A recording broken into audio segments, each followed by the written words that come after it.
Nous retrouvons aujourd'hui Naya pour découvrir les coulisses du métier de Jeanne Ernoult, psychologue à la PJJ, Protection judiciaire de la jeunesse.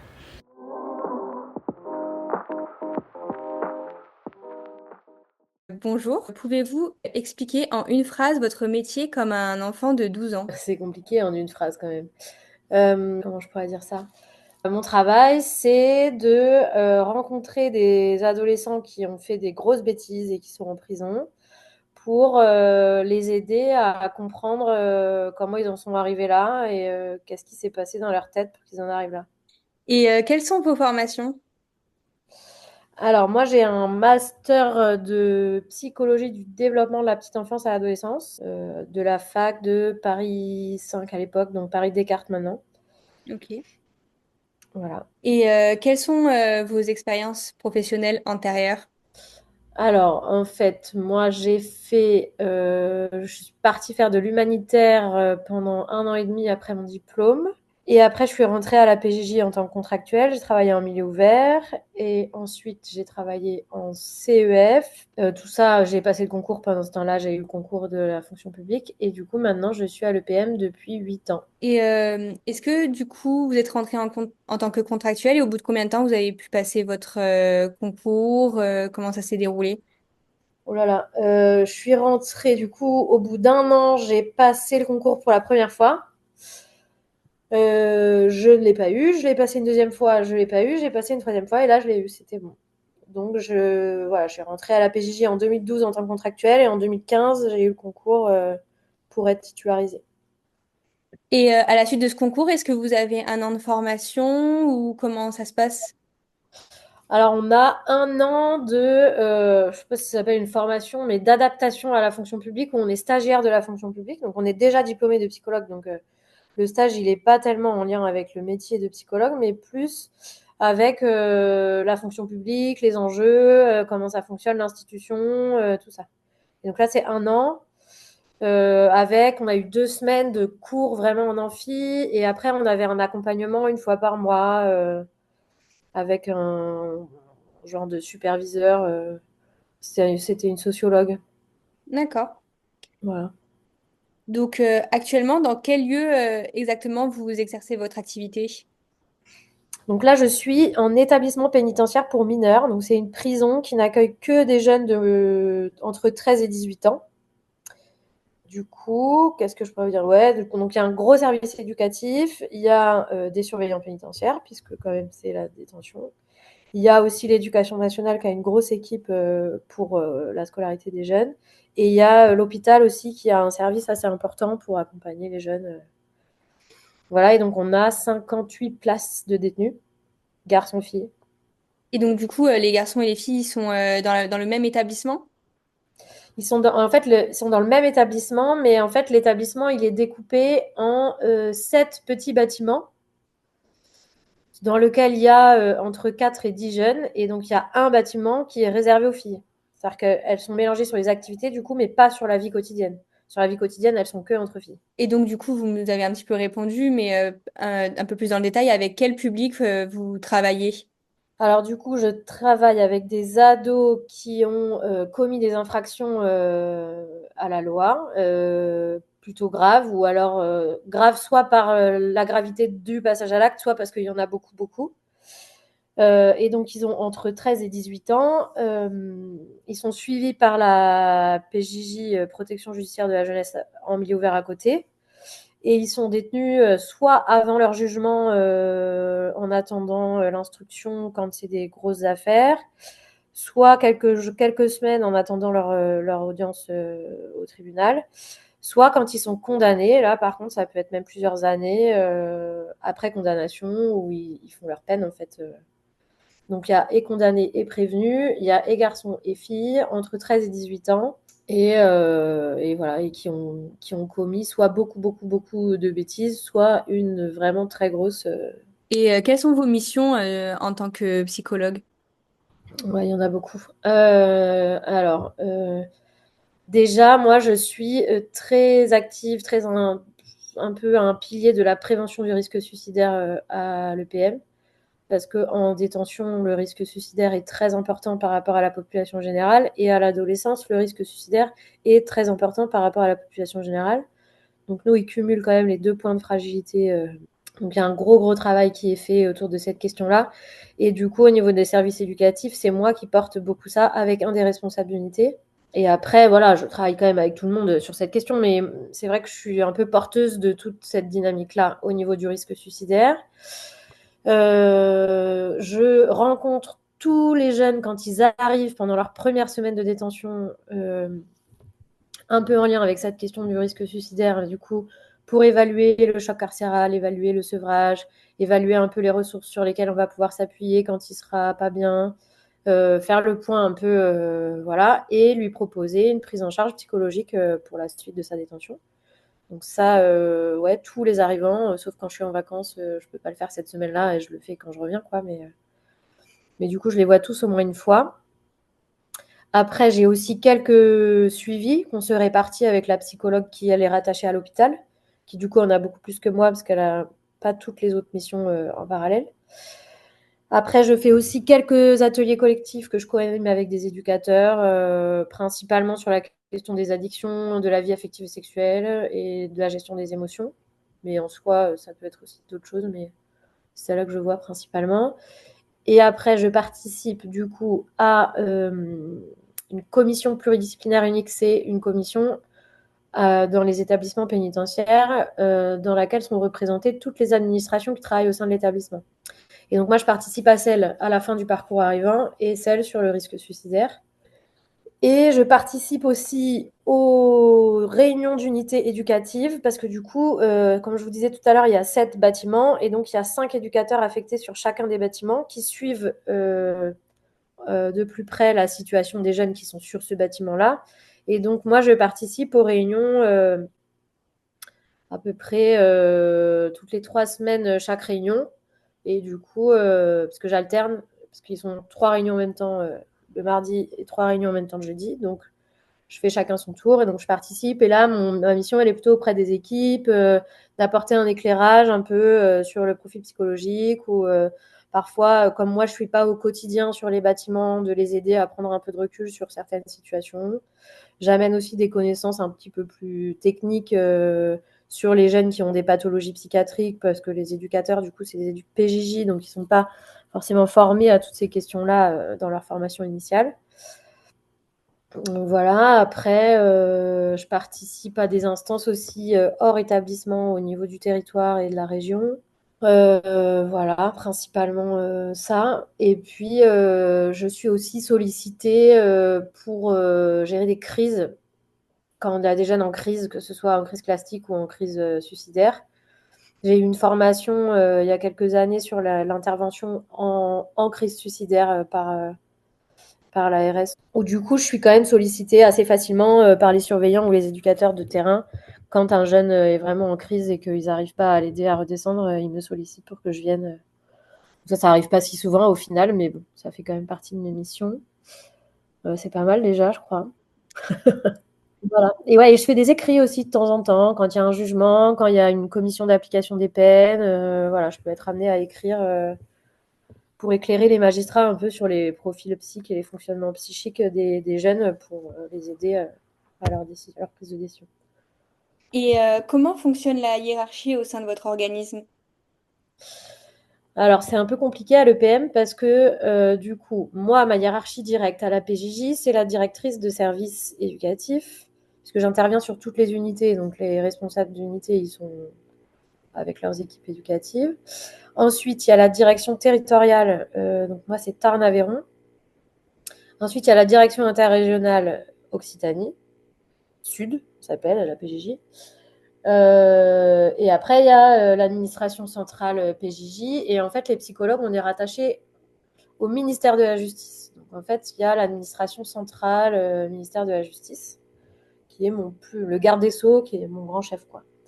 Voilà, mais au sein de l'établissement pénitentiaire, on est quand même sous autorité de l'administration pénitentiaire, parce que c'est quand même à eux qu'appartient l'établissement. Donc, c'est pas mes supérieurs hiérarchiques directs, dans le sens où c'est pas à eux que je pose mes congés et qui me font mes évaluations, mais quand même, sur le plan organisationnel, quand je mets en place des choses, il faut que j'ai l'aval de la direction d'établissement, de l'administration pénitentiaire. Et du coup, qui c'est qui vous confie vos tâches directement? C'est la directrice de service, je pense. Je me fais un peu mes tâches toute seule, en fait, donc c'est un peu compliqué. Je crois que mon garant, c'est la directrice de service.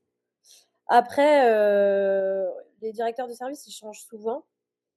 J'en ai déjà eu 4 depuis que je travaille à l'EPM. Donc, je fais aussi un peu. En fait, les psychologues à la PJJ, enfin au ministère de la Justice, on a quand même une liberté de pratique et de technique d'intervention qui fait qu'on est quand même assez libre sur ce qu'on fait tant que ça reste dans les clous qui sont finalement assez généraux sur le papier, quoi.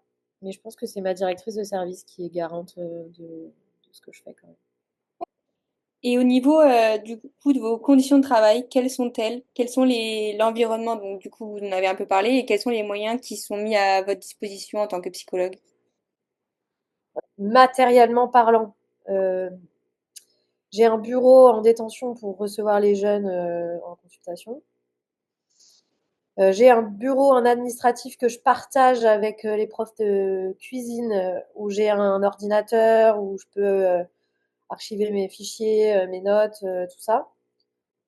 Donc ça, c'est sur le plan matériel. J'ai une journée de télétravail Tanfir par semaine pour quand j'ai des rapports à écrire, quand j'ai des coups de fil un peu confidentiels à passer et tout ça, vu que je partage mon bureau. Alors, du coup, j'ai cet espace de télétravail qui permet de garantir ça.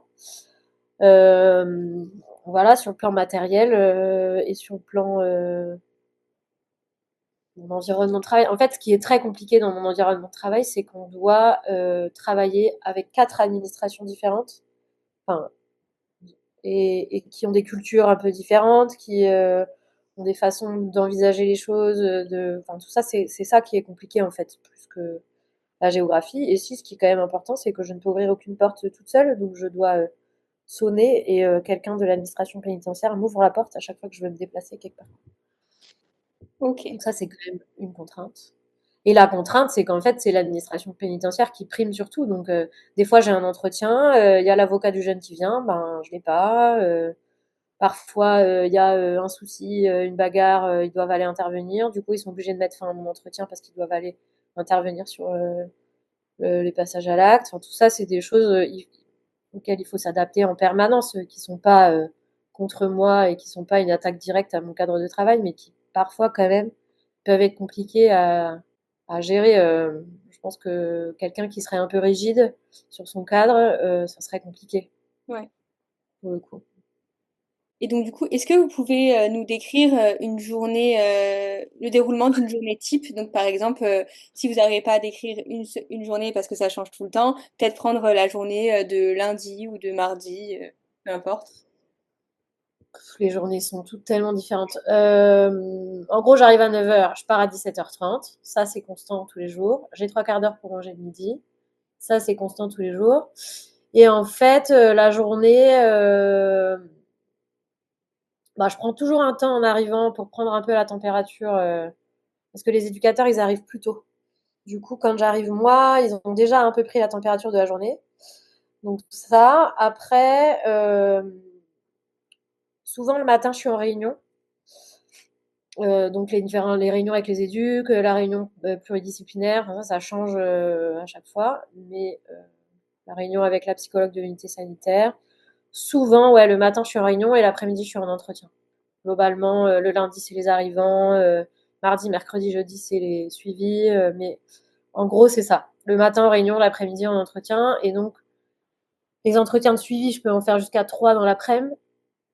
Les entretiens arrivants, c'est en fonction du nombre d'arrivants. Donc, j'en ai déjà fait 9 dans une après-midi. C'est rare que, enfin, concrètement, j'arrive pas à faire plus parce que ça rentre pas.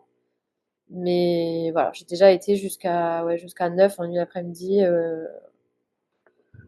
Mais en gros, c'est ça, ouais. On va résumer ça comme ça.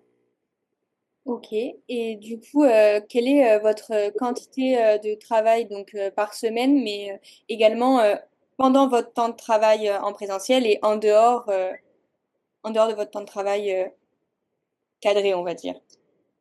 Alors, mon temps de travail officiel, donc c'est 36h20 par semaine, réparti sur 5 jours, en plein temps, quoi. Et en fait, je ne fais pas tellement de travail en dehors de mes horaires de travail. J'y tiens parce que sinon, je deviendrais folle, je pense.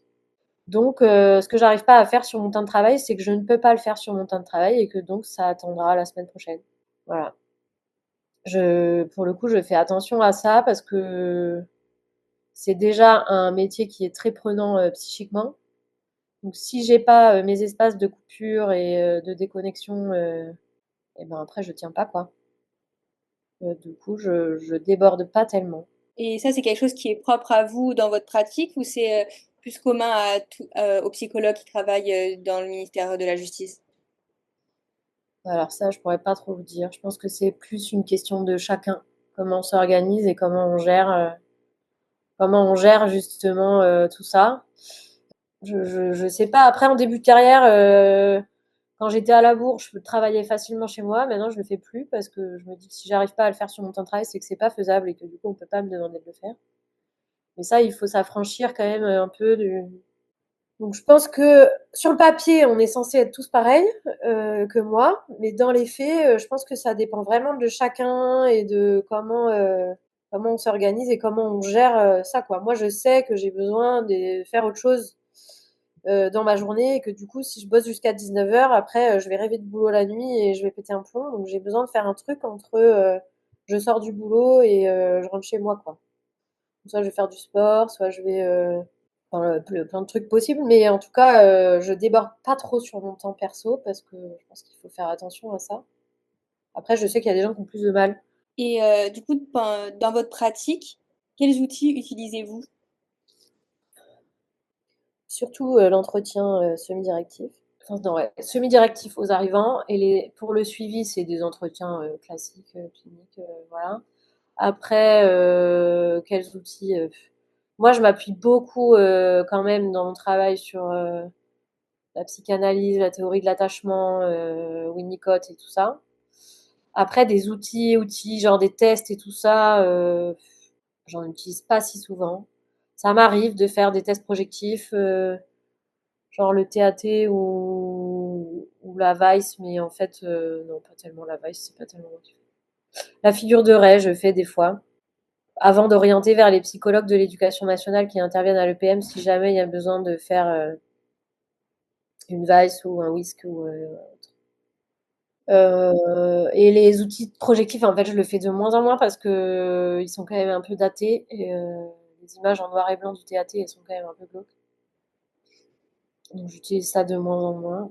Si après j'utilise la frise de vie, j'utilise le génogramme, j'utilise des trucs comme ça, des outils systémiques un peu. Je Et, m'adapte en fait, je fais aussi avec ce qui me vient et ce qui me paraît le plus pertinent à la situation que j'ai en face de moi, en ayant quand même une base de support plutôt psychanalytique, Winnicott, tout ça.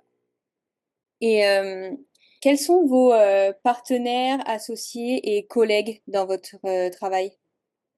Euh, J'en ai beaucoup. Les partenaires, je dirais du coup l'unité sanitaire, donc l'hôpital qui intervient en détention, ça, mes partenaires directs, quoi, les surveillants et officiers, les enseignants, l'approviseur. Après, je suis dans les partenaires un peu plus externes, beaucoup en lien avec les milieux ouverts et les services de soins à l'extérieur, les CMP, les maisons des ados, les services hospitaliers quand c'est nécessaire, tout ça. Ça, c'est mes partenaires un peu les plus courants. Mes collègues, du coup, c'est les éducateurs du service éducatif de l'EPM et les chefs de service, les 3 rues, et les secrétaires.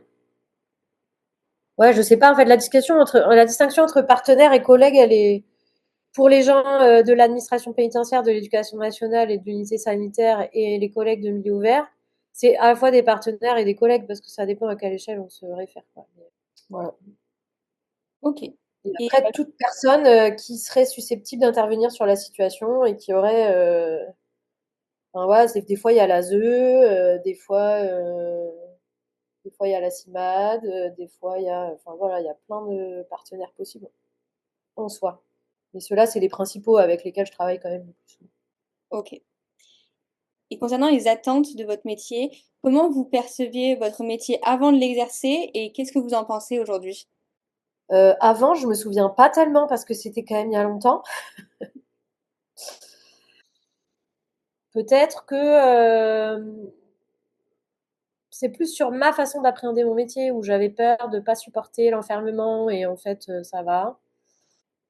Je pensais que les surveillants ils seraient un peu réfractaires à ce que je pourrais apporter sur les sur les situations alors qu'en fait ils sont hyper preneurs de tout ça parce qu'ils connaissent pas et que du coup ils sont plutôt perdus face à la vie psychique et du coup voilà. Concernant les surveillants pénitentiaires, du coup, ce serait intéressant. Vous trouvez que au début que vous avez commencé ce travail et maintenant, il y a eu, par exemple, un peu de changement sur la vision de votre travail. Ça j'en sais rien. J'ai jamais ressenti ben ils ont appris à me connaître et ils savent comment je travaille aujourd'hui et du coup sur ma façon de travailler à moi oui mais sur le métier de psychologue je crois pas parce qu'en fait je me rends compte qu'ils s'appuient quand même beaucoup sur les psychologues même chez les majeurs en fait quand ils voient des trucs bizarres quand c'était plus moi qui pensais qu'ils auraient une mauvaise image et qu'ils auraient l'impression que je sers à rien et en fait je me suis rendu compte que c'était pas le cas. Mais du coup, enfin peut-être qu'ils ont évolué aussi parce que c'est vrai que je fais toujours attention quand je dois voir un jeune et que c'est pas prévu de les appeler avant pour savoir si c'est ok pour eux. Enfin, j'arrive pas en mode moi je suis psychologue, toi t'es qu'un petit surveillant, donc tu vas faire ce que je te demande parce que je suis pas du tout dans cette posture-là. Je pense que sinon ça se passerait pas bien. Et que du coup, moi je sais qu'en fait si je veux pouvoir voir les jeunes, j'ai besoin d'eux parce que c'est eux qui ont les clés, donc je peux rien faire sans eux. Donc je fais C'est vrai. attention. Je pense que je respecte leur travail et que du coup, ils respectent le mien et que ça se passe bien comme ça. Je sais que la psychologue de l'hôpital, par exemple, ça se passe pas bien avec les surveillants parce qu'elle estime que son cadre à elle, il est plus important que le leur et que du coup, ça passe pas, quoi, en fait. Donc, ils font aucun effort pour être arrangeant quand elle a besoin, vu qu'elle, elle en fait aucun quand ils ont besoin. Donc, ouais, je pense que c'est surtout ça, les surveillants, c'est des êtres humains. Après tout, si on les respecte, ils nous respectent, quoi. Bien content quand il y a une grosse merde que je vienne, donc je pense que ça aide aussi à être reconnu. C'est-à-dire que quand ils ont besoin de moi, je suis là. Donc du coup, ça facilite aussi les choses après, quoi. Ok, oui, donc c'est plus une question de position et de cadre plutôt que d'une méconnaissance des missions du psychologue plutôt. Ouais, voilà, moi je dirais ça. Donc, quels peuvent être les avantages de votre profession actuelle? Le principal avantage, c'est qu'on fait confiance et qu'on me laisse faire ce que je veux quand je veux. C'est aussi comme ça parce que j'ai déjà prouvé que on pouvait me faire confiance et que ce que je faisais, c'était pertinent et efficient. Donc aujourd'hui, j'ai plus à prouver ça. Donc c'est quand même assez confortable.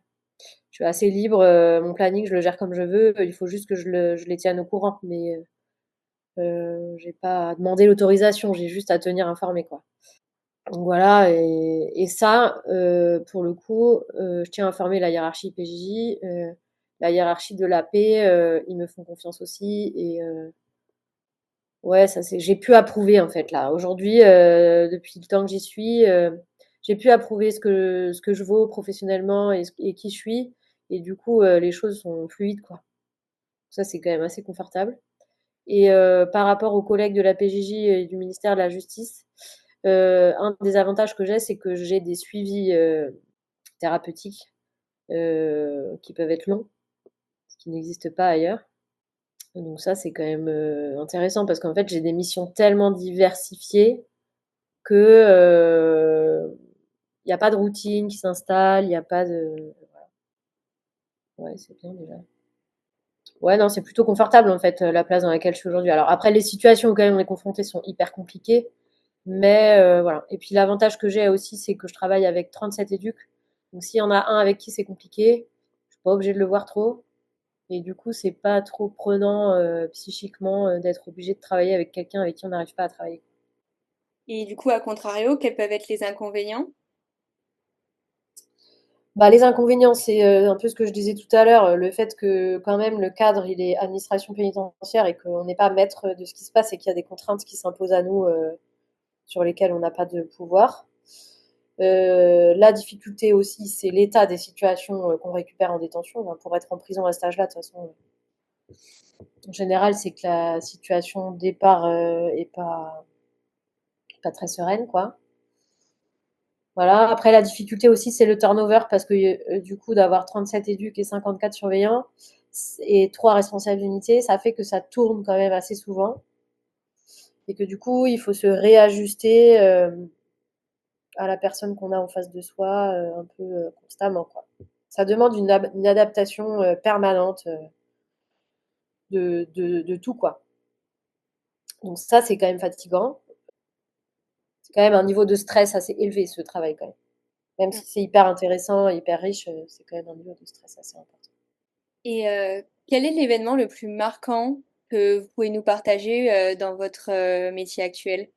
Ça peut être un fait, une Non, mais il y situation. en a plusieurs. Ouais. En fait, on a eu 3 suicides depuis que je travaille là, 3 décès par suicide. Donc ça, c'est des situations compliquées quand même. Parce qu'on se demande toujours si on aurait pu faire quelque chose pour éviter qu'il en arrive là. Qu'est-ce qu'on aurait pu, peut-être est-ce qu'on aurait pu voir des choses. Bon, on a beau retourner le truc dans tous les sens, je pense que ça n'aurait rien changé, mais c'est quand même des. En fait, quand il y a un décès, parce que en fait, j'ai des décès en général, parce que l'autre jour, on a appris qu'un jeune qu'on avait eu pendant longtemps était décédé à l'extérieur d'une overdose. C'est quand même des enfants, quoi. Et que donc, quand on apprend qu'un enfant de 16 ans, 17 ans, 20 ans décède, ça fait quand même. C'est compliqué, quoi. Ça, c'est compliqué. Ouais. Ouais. Du coup, comment vous gérez la mise à distance justement face à ces situations difficiles? Et ben, un des moyens, c'est ce que je vous disais tout à l'heure par rapport à mon cadre de travail, c'est que quand je suis plus à l'EPM, je travaille pas, en fait. Et c'est mes horaires de travail et c'est pas plus. Ça a déjà de maintenir ça et d'être réglo là-dessus. Ça me permet de pas grignoter sur mes espaces perso à moi qui me font du bien. Après, j'ai aussi un groupe d'intervision avec d'autres collègues qui travaillent avec le même type de public. On se réunit une fois par mois. Voilà, puis ouais, c'est surtout en fait le sport, la vie sociale. On a beaucoup de vacances à la PJJ, donc on peut partir facilement. Et moi, je sais que des vacances chez moi, par exemple, ça me repose pas pareil que si je pars. Donc voilà, c'est tous ces moments-là et cet espace-là avec mes collègues une fois par mois qui me font du bien. Et puis j'ai un suivi psy pour moi aussi, hein, qui m'aide à garder un équilibre aussi personnel qui fait que j'arrive à tenir le reste, quoi. Et du coup, actuellement, est-ce que vous vous sentez épanoui dans votre travail? Ouais, je me sens plutôt épanouie dans mon travail. Ouais. C'est rigolo comme question. Je pense que les travails comme les nôtres, si on n'est pas épanoui, il faut changer en fait. Oui, Parce que c'est vu la gravité des situations auxquelles on est confronté, vu les contraintes du cadre dans lequel on intervient, si on se sent pas bien, il faut partir en fait. Est-ce que si vous le voulez, vous pouvez nous partager votre salaire? Oui, après les impôts, ce qui arrive sur mon compte tous les mois, c'est à peu près 2008. Parce que en fait, moi, je suis à la fonction publique, il y a plusieurs niveaux de grille de salaire. Il y a le psychologue classe normale et après, il y a le psychologue hors classe. Ouais. Moi, je suis hors classe, donc je gagne mieux que des psychologues qui sont pas hors classe. Euh, donc, je dois être avant impôt à 3000 à peu près, je pense. Mais j'ai commencé à 1006 par mois en début de carrière, quoi. Je crois que c'est un peu plus quand même maintenant quand on commence à la PGJ. Ça doit être comme les psychologues nationaux, il doit y avoir des réévaluations, des grilles salariales Oh, pour. pas tous les ans, pas tous les ans. Mais bon, il y a quand même eu, en fait, ces dernières, après le Covid, là, il y a eu l'augmentation du point d'indice des fonctionnaires. Il y a eu la prime Ségur qui a été attribuée aux personnes qui travaillent auprès des publics. Donc, nous, on en a bénéficié. Et du coup, ça a augmenté un peu le salaire de base au départ, quoi. Mais c'est pas du tout tous les ans. C'est plutôt tous les 10 ans. Mais il y en a eu il n'y a pas très longtemps. Donc, Est-ce que vous pouvez nous dire pourquoi vous avez choisi cette profession et plutôt même cette branche de la psychologie? alors, bon, moi j'ai fait beaucoup d'animation quand j'étais étudiante. Et du coup, j'ai toujours préféré le public adolescent. Donc, je savais que je voulais travailler avec des ados. Et du coup, j'ai hésité soit à faire de l'humanitaire, soit à travailler à la PJJ, parce que j'avais un prof à la fac qui travaillait à la PJJ et que quand il parlait de son boulot, je trouvais ça vachement intéressant. Et puis, c'est un public aussi, faut être honnête, que j'ai côtoyé quand même pas mal.